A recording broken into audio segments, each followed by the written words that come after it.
बिस्मिल्लाहिर्रहमानिर्रहीम अस्सलामुअलैकुम दोस्तों मां आज़म या जो कि हिन वीडियो में पाण इहो सिखंदासीं त मुबलिंग ते फ्री में इंटरनेट कीअं हासिल कजे।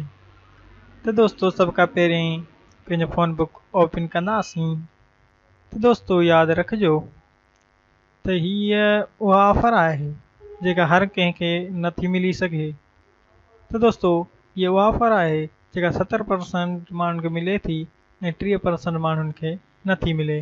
तो दोस्तों इन ऑफर के हासिल करण लाइ सब खां पहिरीं दोस्तों *5555# मिलाईंदासीं ऐं मुबलिंग तां ओके कंदासीं।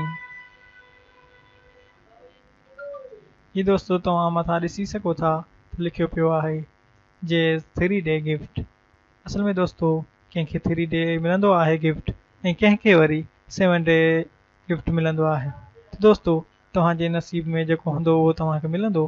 तो दोस्तों हिते हिकु मिलाए सेंड कंदासीं ऐं दोस्तों हिते ही मैसेज अची रहियो आहे तो मुफ्त में हासिल करें 2 दिन के लिए 200 मिनट्स SMS और 20 MB।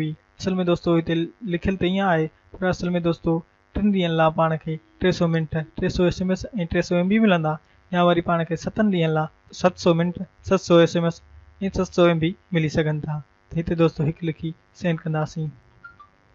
ही दोस्तों रिक्वेस्ट सक्सेसफुली थी चुकी आहे। हाणे दोस्तों तव्हां ॾिसी सघो था त SMS भी अची चुको आहे। ही दोस्तों तव्हां ॾिसी सघो था जेज़ वारनि जी तरफ़ा SMS आयो आहे आपको 3 दिन के लिए 300 जेज़ minutes SMS 300 MB 3G 4G दे दिए गए हैं। स्टूडियो जानने के लिए *116 डायल करें।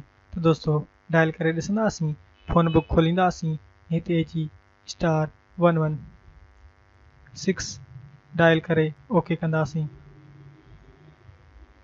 ऐं दोस्तों तव्हां ॾिसी सघो था त यू हैव 300 जेज़ मिनट्स ऐं दोस्तों 300 SMS 300 MBs सब दोस्तों 14 मई रात जो 12 बजे ताईं मूंखे मिली चुका है।